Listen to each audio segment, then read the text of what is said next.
Asalaamu calaykum waraxmatullaahi wabarakaatuhu. Kusoo dhawaada walaalayaal barnaamijkeena caafimaadka indhaha. Ugu horeyntii waxaan idin leeyahay horta jimco wanaagsan. Maanta waxaan ka hadlaynaa indha la'aanta waxyaabaha sababa.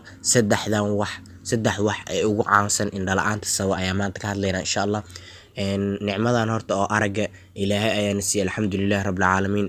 Markuuna abuurayna Ilaahayna kama codsanin inuu Ilaahayna siiyo Ilaahay asigana siiyay. Ilaahay noo xafidaa leenahay marka ugu horeyso.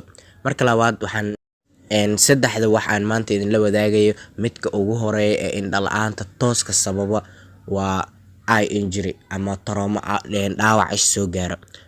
Dhaawacyada isha soo gaara most common waa waxyaabaha sababa aragtida dhan qofka inuu waayo. Qofka jug banooni ha kaga soo gaarto, shil gaari ha galo. Waxyaabaha ugu waaweyn ee indha la'aanta sababa oo isha inay wax ay galaan, birar ay galaan, sidoo kale isha inay dhiig ku furanto. Jugta waxyaabaha ugu weyn indha la'aanta sababa ay ku jirto ay kaalinka koowaad ay kaga jirtaa waxyaabaha indha la'aanta total qofka aragga dhan inuu waayo sabab. Waxa labaad ee ugu badan indha la'aanta sababa waa cudurrada indhaha. Cudurrada indhaha aad iyo aad ay u badan yihiin.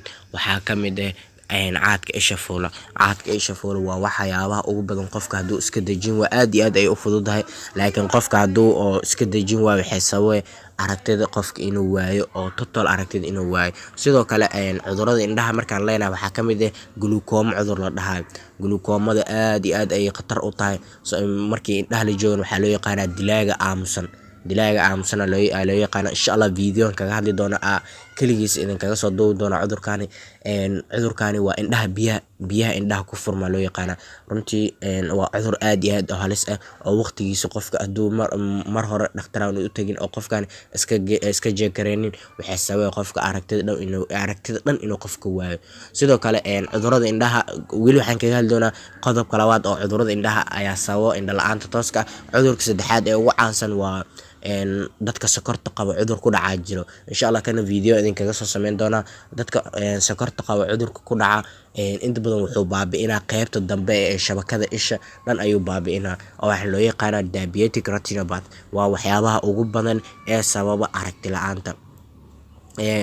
Midkeena saddexaad videogana aan kusoo qatami doona insha Allah waa refractive error. Refractive error cudur badan kaga soo hadalnay oo qofka waxaa ka mid refractive error-ka waxyaabaha indha la'aanta sabab ku jiray. Waxyaabaha waxaa ka mid qofka aragtida dhow inuu dhibo, aragtida fog inay qofka dhibo. Sidoo kale waxyaabaha dhow inuu qofka arki waayo. Inta badan refractive error-ka waxaa lagu saxaa ookiyaalo. Qofka hadduusan ookiyaalaha qaadan waayo oo dhakhtarka waqti hore ula tagin waxay sababay qofka aragga dhan inuu waayo. Runtii heerar kala duwan ayuu maraa marka qofka waxyaabaha fog uu ka cabanayo aragtidiisa markii ka dambayso sii yaraanay. Qofka waxyaabaha dhow markuu ka cabanayo waxyaabaha dhow cabar oo la noqonaya.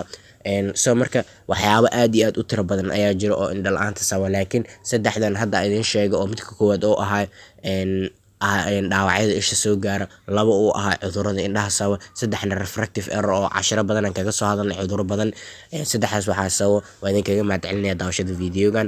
Mar labaad iyo mar saddexaad idin leeyahay jimco wanaagsan, jimco mubaarak idin leeyahay. Assalaamu calaykum waraxmatullaahi wabarakaatuh.